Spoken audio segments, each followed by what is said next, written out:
Hello, today we are going to be doing my everyday makeup look with my most favorite product.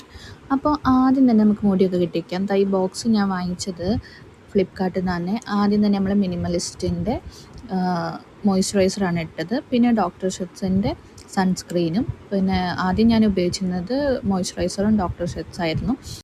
പിന്നെ ഇതാ ഒരു foundation ഇട്ടു ഫിറ്റ്മിയുടെ. പിന്നെ ഞാൻ യൂസ് ചെയ്യുന്ന സ്വിസ് ബ്യൂട്ടിയുടെ ആണ് ബ്ലഷ്. അത് കുറച്ച് ഫൗണ്ടേഷനിൽ ബ്ലെൻഡ് ചെയ്തിട്ട് അങ്ങനെ ഡാബ് ചെയ്ത് കൊടുക്കുക. പിന്നെ ഐലൈൻസൊക്കെ ഒന്ന് ഫില്ല് ചെയ്തിട്ടുണ്ട്. പിന്നെ നൈക്കയുടെ ഒരു ഇതെടുത്ത് നമ്മൾ കണ്ണെഴുതി. പിന്നെ മിലാപ്പിൻ്റെ ആണ് ഞാൻ ഐലൈനർ എടുത്തിട്ടുള്ളത്. അതും ഇതുപോലെ ഇതാ ഫില്ല് ചെയ്യുക. ഇത് സുന്ദരിയായിരിക്കണം. ഇനി അടുത്തതായിട്ട് ഇത് ഏതോ ഒരു ലോക്കൽ സാധനമാണ് എൻ്റെ മസ്കാര. പിന്നെ മാൾസിൻ്റെ ബ്ലഡ് ബാത്താണ് ലിപ് ലൈനർ. അതേപോലെ ഇൻസൈറ്റിൻ്റെ ഫ്രേയ നമ്പർ 7 ലിപ്സ്റ്റിക്ക് ഇട്ടു. ഇത് ഒരു കുഞ്ഞു പൊട്ട് കൂടി ഇട്ടു. അപ്പോൾ ഇതാണ് എൻ്റെ ഫൈനൽ ലുക്ക്. ഒന്ന് സ്പ്രേ ചെയ്തും കൂടി കൊടുക്കുക സെറ്റ് ചെയ്യാൻ വേണ്ടിയിട്ട്.